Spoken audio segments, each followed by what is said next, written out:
चंडीगढ़ में हुई हरियाणा कैबिनेट की बैठक। सीएम की अध्यक्षता में लिए गए कई अहम फैसले। दीनदयाल लाडो लक्ष्मी योजना में किया गया बड़ा बदलाव।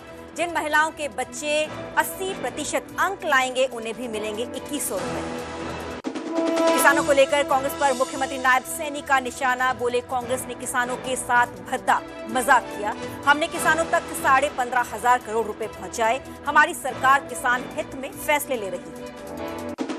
इस महीने हरियाणा दौरे पर आएंगे कांग्रेस नेता राहुल गांधी। कुरुक्षेत्र में कांग्रेस जिला अध्यक्षों को देंगे ट्रेनिंग। 13 से 22 जनवरी तक होगा कांग्रेस का प्रशिक्षण शिविर। हरियाणा के नए डीजीपी अजय सिंघल ने संभाला कार्यभार। पंचकुला पुलिस हेडक्वार्टर में पुलिस परेड की सलामी के बाद संभाली कमान। गैंगस्टर्स को दी खुली चेतावनी। कहा, फिरौती मांगने वाला हमारे लिए आतंकवादी, जो धमकाएगा बख्शा नहीं जाएगा। फरीदाबाद में चलती वैन में महिला के साथ गैंगरेप मामले में आरोपियों की गिरफ्तारी। 3 घंटे तक आरोपियों ने चलती वैन में किया था महिला के साथ गैंगरेप। डीजीपी बोले, अपराध पहले भी होते थे, आगे भी होंगे। हरियाणा पुलिस में होगी बम्पर भर्ती। 5,500 कांस्टेबल की भर्ती का विज्ञापन हुआ जारी। 600 पद महिला कांस्टेबल के लिए 11 से 25 जनवरी तक कर सकेंगे ऑनलाइन आवेदन। हेडलाइंस के प्रायोजक पतंजलि गाय का घी, माँ का भरोसा, प्यार से परोसा।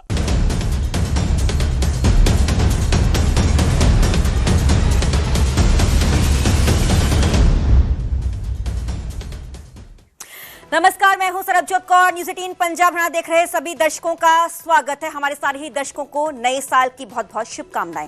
बुलेटिन की शुरुआत करेंगे और सबसे पहले बात करेंगे हरियाणा कैबिनेट की, क्योंकि हरियाणा कैबिनेट की बैठक आज हुई जिसमें बड़े फैसले लिए गए। हरियाणा सरकार ने लाडो लक्ष्मी योजना का विस्तार कर दिया। बता दें कि कैबिनेट बैठक में योजना में नई श्रेणियों को जोड़ने पर फैसला जो है वो लिया गया है। इसके साथ ही अच्छे नंबरों से पास होने वाले बच्चों की माताओं को भी 2100 रुपए दिए जाएंगे। इसके अलावा 80% अंक लाने वाले बच्चों की माताओं को 2100 रुपया महीने दिए जाएंगे। कुपोषण ग्रस्त बच्चों की माताओं को भी 2100 रुपए मिलेंगे। कैबिनेट बैठक में आज 6 एजेंडों को मंजूरी सीएम नायब सैनी की तरफ से दी गई। देश के यशस्वी प्रधानमंत्री आदरणीय नरेंद्र मोदी जी के नेतृत्व में देश में महिला सशक्तिकरण को एक संकल्प के रूप में आगे बढ़ाया गया है। केंद्र सरकार द्वारा महिलाओं को आत्मनिर्भर बनाने के उद्देश्य से शिक्षा, स्वास्थ्य, कौशल विकास और उद्यमिता के क्षेत्र में विशेष योजनाएं शुरू की गई हैं। हरियाणा सरकार भी देश के यशस्वी प्रधानमंत्री आदरणीय नरेंद्र मोदी जी की इस सोच को धरातल पर उतारते हुए राज्य में महिलाओं की भागीदारी और नेतृत्व को सशक्त बना रही है। आदरणीय प्रधानमंत्री जी ने भारत को 2047 तक विकसित राष्ट्र बनाने का ये विजन देश के समक्ष रखा है। इसके लिए उन्होंने ह्यूमन कैपिटल पर भी अभी से कार्य करने की दिशा में प्रतिबद्धता आदरणीय प्रधानमंत्री जी ने जताई है। इस विजन को लागू करते हुए आज की बैठक में ह्यूमन कैपिटल को ध्यान में रखते हुए एक बड़ा निर्णय वो कैबिनेट ने लिया है। राज्य सरकार द्वारा बहनों बेटियों के लिए शुरू की गई दीनदयाल लाडो लक्ष्मी योजना का आज विस्तार किया गया है। इसी कड़ी में सामाजिक विकास के साथ जोड़ते हुए दीनदयाल लाडो लक्ष्मी योजना में कुछ नई श्रेणियों को आज इसमें जोड़ा गया है। वर्तमान में जिन परिवारों की वार्षिक आय 1 लाख रुपए से कम है, उन परिवारों की महिलाओं को हमने जो बात कही थी 2100 रुपए का लाभ दिया जा रहा है। अब यह लाभ ऐसी महिलाओं को भी दिया जाएगा जिनके बच्चे 10वीं, 12वीं कक्षा में 80% से ज्यादा नंबर लेकर के आए हैं। इसके अंदर उन बहनों को भी जोड़ा गया, क्योंकि बच्चे को आगे बढ़ाने में मां का बहुत बड़ा हाथ होता है। वो मेहनत करती है, मेहनत करके बच्चे को आगे बढ़ाती है, उसको पढ़ाती है, और बच्चा जब मेहनत करता है, नंबर लेकर के आता है, उसमें मां का बड़ा अहम योगदान होता है। और हमने निर्णय किया है कि ऐसी उन माताओं को भी हम इस योजना के साथ जोड़ेंगे, उनको भी 2100 रुपया हम देंगे। भारत सरकार के ऐसे निपुण मिशन के तहत ग्रेड लेवल प्रोफिशिएंसी प्राप्त की है, और जिनके बच्चे कुपोषण या अनीमिया से ग्रसित हैं, वे स्वस्थ होकर ग्रीन जोन में आ गए हैं। जिस मां ने उन बच्चों को उससे बाहर निकाला है मेहनत करके, उन माताओं को भी इस योजना के साथ जोड़ने का फैसला लिया है, बशर्ते कि ऐसी महिलाओं की पारिवारिक आय सालाना चाहे 1,80,000 रुपए है, उन सब महिलाओं को इसके अंदर जोड़ा गया है। और उसमें एक कंडीशन भी लगी है कि उनके 3 बच्चे होने जरूरी है। 3 से ज्यादा अगर बच्चे होंगे तो उनको इसका लाभ नहीं मिलेगा, इस लाभ से बाहर होंगे। इसके साथ ही महिलाओं व उनके परिवार को आर्थिक रूप से सशक्त बनाने के लिए भी एक नई पहल शुरू की गई है। जैसा मैंने बताया है कि वर्तमान में 2100 रुपए की राशि बहन बेटियों के खातों में सीधी जा रही है। अब इस राशि में से हमने ये निर्णय किया है कि 1100 रुपए तो सीधे महिलाओं के खाते में जाएंगे, उनको सीधे मिलेंगे, और 1000 रुपए की राशि सरकार रेकरिंग डिपॉजिट, फिक्स्ड डिपॉजिट कराएगी।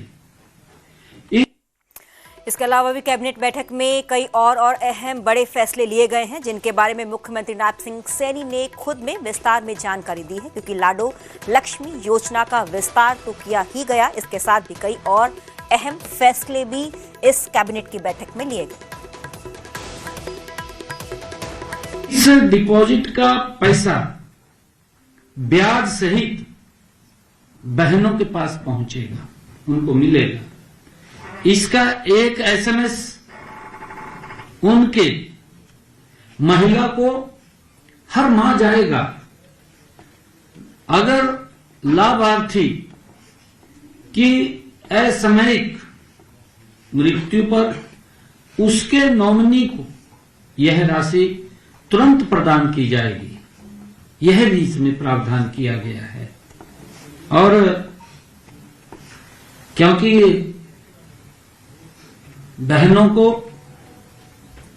कोई भी काम करना है तो उसमें उसको लाभ मिलेगा। इसके अलावा योजना को और अधिक पारदर्शी बनाने के लिए लाभार्थियों की सूची को ग्राम सभाओं में वहां रखा जाएगा। कोई छूट गया है उसको इसमें जोड़ा जाएगा, किसी ने आपत्ति दर्ज कर दी है उसको बाहर किया जाएगा। दीनदयाल लाडो लक्ष्मी योजना के तहत अब तक हमारे हरियाणा प्रदेश में 10,255 महिलाओं ने आवेदन किया है। इनमें से 8 लाख महिलाओं को सहायता राशि भी प्रदान की जा रही है, क्योंकि उनको वह भी वेरीफाई करना है, क्योंकि हर रोज लगभग 3,000-4,000 महिलाएं इसमें आवेदन करती हैं, रजिस्ट्रेशन होता है, फिर उसको वेरीफाई करते हैं। बाकी की वेरिफिकेशन चल रही है। अभी तक सरकार द्वारा 2 किस्तों में लगभग 250 करोड़ रुपए की सहायता लाडो लक्ष्मी योजना के तहत बहनों को दी जा चुकी है। और इसी प्रकार मैं बताना चाहूंगा, हरियाणा में देश के यशस्वी प्रधानमंत्री आदरणीय नरेंद्र मोदी जी ने, जब हमारी सरकार ने, डबल इंजन सरकार ने 2014 में सेवा करने का जब हमें अवसर मिला था, उस वक्त हरियाणा में लिंगानुपात 871 था। वो देश में मेरे ख्याल से सबसे निचले स्तर पर हरियाणा था। प्रदेश के ऊपर बेटियों के भ्रूण में मारने का सवाल हमेशा एक कलंक के रूप में लगा हुआ था। इसमें सुधार के लिए देश के यशस्वी प्रधानमंत्री आदरणीय मोदी जी ने 2015 में पानीपत से बेटी बचाओ बेटी पढ़ाओ अभियान की शुरुआत की। उसी के परिणाम स्वरूप हरियाणा सरकार द्वारा लगातार इस दिशा में ठोस कदम उठाए गए और लिंगानुपात आज तक के सर्वाधिक आंकड़े 2025 में ये 923 पर पहुंच गया है। 2025 में हरियाणा की सभी गर्भवती महिलाओं का पंजीकरण अनिवार्य कर दिया गया है। उन गर्भवती महिलाओं जिनके पास पहले ही कोई अपनी बेटी है के साथ आशा तथा आंगनवाड़ी वर्कर को सहेली के तौर पर हमने नियुक्त किया है। पिछले दिनों निर्णय किया था। 2025 में 3 गुना बढ़कर कुल मिलाकर के अब 154 पीएनटी तथा गर्भपात संबंधित रेड की गई, जिसके तहत हमने ये कार्रवाई करते हुए 41 कमीज चौक तथा 395 गर्भपात केंद्र बंद कराए गए हैं। 2025 में एनटीपी एक्ट के तहत 114 एफआईआर की गई, 83 चार्जशीट कोर्ट में दायर की गई। साथियों, जैसा मैंने कहा है कि इस कॉन्फ्रेंस में आप सभी पत्रकार छायाकार बंधुओं का हार्दिक स्वागत, नववर्ष की हार्दिक बधाई, शुभकामनाएं। साथ ही आपके माध्यम से प्रदेशवासियों को भी नववर्ष 2026 की बधाई और शुभकामनाएं देते हुए यह नववर्ष सबके लिए सुख समृद्धि और खुशहाली मंगलमय हो, ऐसी कामना के साथ पिछले 1 वर्ष में हरियाणा सरकार ने, हरियाणा में हमने सभी वर्गों और सभी क्षेत्रों के समान विकास के लिए अनेक योजनाएं और कार्यक्रम हमने 3 गुना गति से चलाए हैं। हमने पिछले विधानसभा के चुनाव में अपने संकल्प पत्र में 217 में से 54 संकल्पों को 1 वर्ष में ही हमने पूरा कर लिया है। यही नहीं, 163 वादों पर काम प्रगति पर है।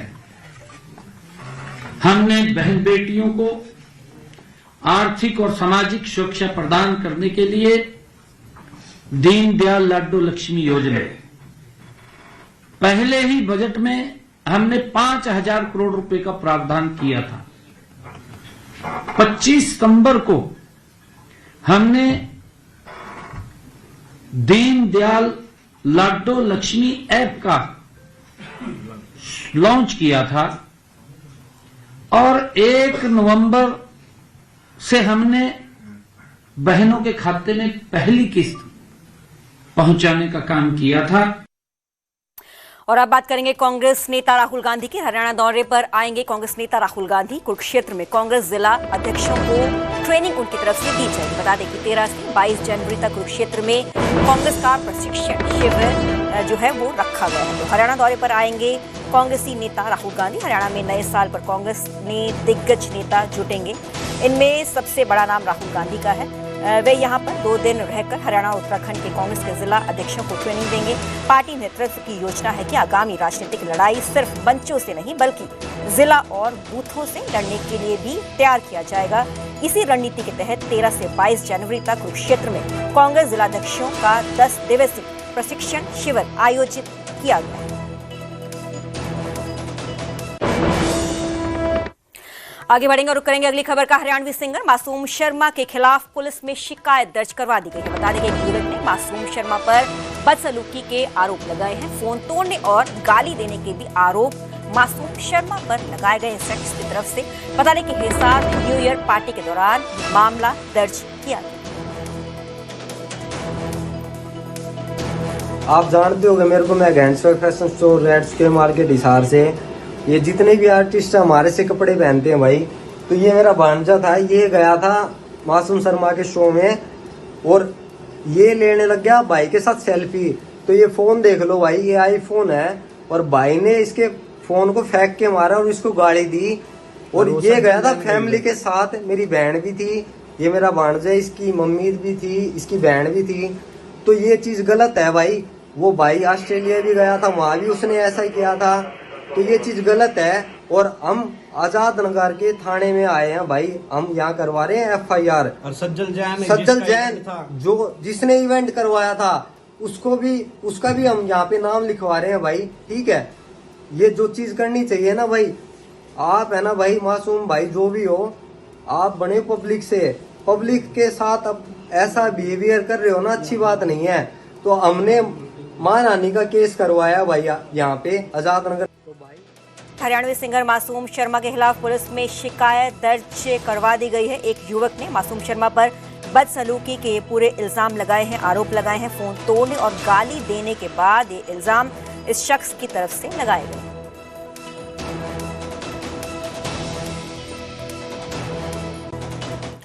आगे बढ़ेंगे और अब बात करेंगे सोनीपत की। सोनीपत में अपराधियों पर पुलिस की तरफ से एक बड़ा एक्शन देखने को मिला। NH-44 पर CI कुंडली और बदमाशों के बीच मुठभेड़ हुई है। पुलिस ने एनकाउंटर के बाद 2 बदमाशों को गिरफ्तार भी कर लिया है। बता दें कि एनकाउंटर के दौरान एक बदमाश के पैर में गोली लगी है। बहालगढ़ थाना क्षेत्र में हत्या में शामिल थे ये बदमाश। तो सोनीपत में अपराधियों के खिलाफ एक बड़ा एक्शन पुलिस का देखने को मिला।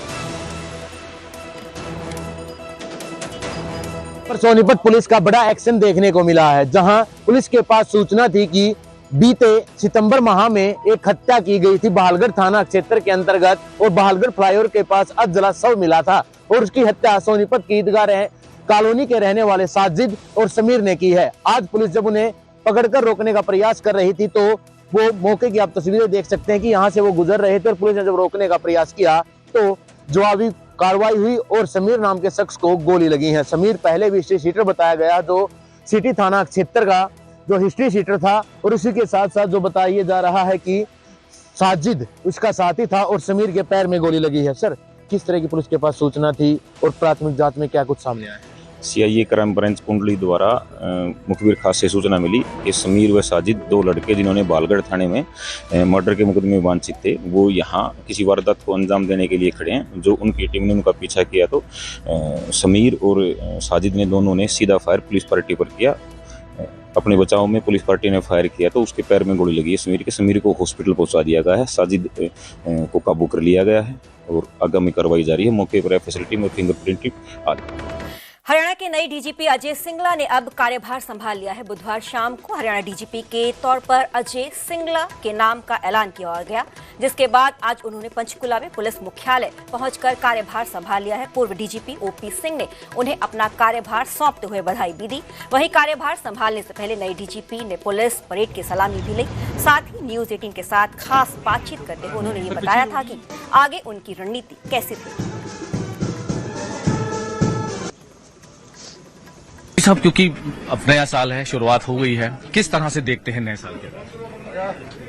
ये नए साल हरियाणा वासियों के लिए, सबके लिए, हमारे हरियाणा पुलिस के लिए एक बहुत ही बढ़िया मैसेज दिया है हमारे सीएम श्री नायब सिंह सैनी जी ने। और एक गरीब परिवार से मुख्यमंत्री बने श्री नायब सिंह सैनी जी ने एक मध्यम वर्गीय परिवार के अफसर को आज उन्होंने डीजीपी के पद पर बैठाया है। ये पूरे हरियाणा के लिए, पूरे देश के लिए एक संदेश है कि एक निम्न स्तर से भी उठ के अफसर टॉप पोजीशन पे पहुंच सकता है। बिल्कुल। और जो जिम्मेवारी हमारे कंधों पे दी है, हम उसको पूरी तरीके से निर्वाह करेंगे और जो अच्छे कार्य चल रहे थे अभी तक वो आगे चलते रहेंगे और हम नई स्ट्रेटेजीज, नई स्कीम और लेके आएंगे और प्रदेश में बिल्कुल शांति का माहौल बना रहेगा। लॉ एंड ऑर्डर की बात कर रहे हैं और काफी चीजें हैं, क्योंकि नई चुनौतियां भी हैं, गैंगस्टरवाद या फिर और भी चीजें हैं, उसको किस तरह से? देखिए, हरियाणा पुलिस का इतिहास रहा है पिछले 33 साल से, तो मैं यहाँ पे अपना कार्यरत हूँ और उससे पहले से जब से हरियाणा बना है, हरियाणा के ट्रेडिशंस बड़े हाई रहे हैं और हरियाणा पुलिस एक बहुत ही डिसिप्लिन, हार्ड वर्किंग और बहुत ही मेहनती फोर्स है। अगर आपने अभी देखा होगा जो अमित शाह जी आए थे और हमारी परेड हुई थी, इतनी शानदार परेड हुई थी, सब जगह से बहुत तारीफें हुई थी। तो वहीं से आपको पता चल जाता है कि हम कितना ट्रेनिंग पे और कितना अपने कार्यों पे ध्यान देते हैं। इसी दौरान नए डीजीपी ने गैंगस्टर्स को चेतावनी भी दी है। फिरौती मांगने वाले हमारे लिए आतंकवादी हैं, इस बात का जिक्र डीजीपी की तरफ से किया गया। उन्होंने कहा कि जो भी डराएगा, धमकाएगा, उसे बख्शा नहीं जाएगा। कोई भी फिरौती की कॉल हल्के में नहीं ली जाएगी। बट ये मैं क्लियर कर देना चाहता हूं, अगर कोई भी व्यक्ति, कोई भी क्रिमिनल अगर हरियाणा में, हरियाणा की धरती पे, हरियाणा के बाहर से, अब्रॉड से ये आतंक फैलाना चाहेगा, लोगों को डराएगा, धमकाएगा, उसको हम बख्शेंगे नहीं। चाहे हमें बाहर से उसको पकड़ के लाना पड़े, चाहे हमें जो भी एक्सट्रीम सर्कमस्टेंसेस स्टेप्स लेने पड़े, वो हम लेंगे।